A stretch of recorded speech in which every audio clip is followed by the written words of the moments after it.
வணக்கம். என்ன இது ரொம்ப அநியாயம் பண்ணிட்டு இருக்காங்களே. வேகமாக விஜயை கூப்பிட்டு சிஎம் ஆக்கி உட்கார வைப்பேன். நாட்டில் எந்த வேலையும் நடக்க மாட்டேங்குது. இந்த ஆட்டுக்கு தாடியும் கவர்னர் நாட்டுக்கு கவர்னரும் தேவையில்லைன்ற மாதிரி இது எந்த கவர்னர் வந்தாலும் இதை தான் பண்ணுறாங்க. வந்த உடனே இந்த அருளேக்கராக அறுக்க ஆரம்பிச்சிடுறாரு. இனிமேல் இந்த சுப்ரீம் கோர்ட்டு ஹைகோர்ட் நீதிபதிகளை வச்சு தான் பதவி பிரமாணம் பண்ண வைக்கணும். பதவியை போட்டு நிச்சயதார்த்தம் பண்ணி 1.5 வருஷம் கழிச்சு கல்யாணம் வைக்கிற மாதிரி இப்போவே 5 நாள் ஆகுது. என்னோட 1 வாரம் ஆக போகுது.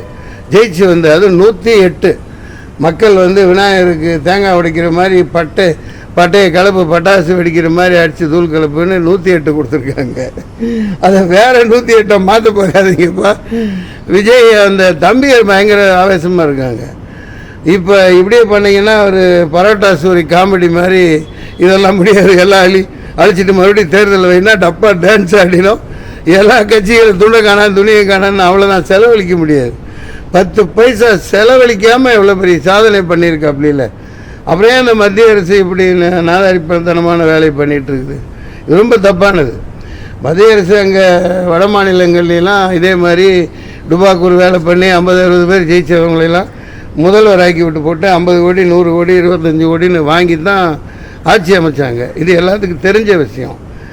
அப்படி இருக்க சட்டப்படி நடங்க. நீங்கள் சட்டப்படி நடங்க. மெஜாரிட்டி இருக்குது. சட்டசபை கூட்டம் நிரூபிக்க போகிறார். எந்த வேலையும் நடக்க மாட்டேங்குது நாட்டில். முதல்ல வேகமாக ஆட்சியில் உட்கார வைங்க. மக்கள் ரொம்ப எந்த வேலையும் எங்கள் சினிமா சம்பந்தமானது மற்ற வேலை எதுவுமே நடக்காமல் இருக்குது. அப்புறம் நானும் தேர்தல் முடியாமல் காவேரி திருச்சி ஹாஸ்பிட்டலில் அட்மிட் ஆகி ரொம்ப சீரியஸாகவும் நான் தேர்தலில் போட்டியிடலைன்னு வாபஸ் வாங்கிட்டு காங்கிரஸ் திமுக அந்த அலையன்ஸுக்கு நீங்கள் வாக்களிங்க அப்படின்னு சொல்லி போட்டு நான் வந்துட்டேன். அதுக்கப்புறம் நீ இத்தனை ஓட்டு வாங்கினேன் இத்தனை ஓட்டு வாங்கினேன்னு போட்டு சில பேர் அவனோட உண்மத்தத்தை தீர்த்துக்கிட்டு இருக்காங்க. அந்த நாதாரிகளுக்கெல்லாம் பேசணும்னு அவசியம் இல்லை. முதல்ல நாட்டில் கலகம் உண்டு பண்ணாதீங்க. கவர்னர் வேகமாக கூப்பிட்டு விஜய் சிஎம் ஆக்கிற வெளியே பாருங்கள். அப்புறம் பார்த்துக்கலாம். நன்றி, வணக்கம்.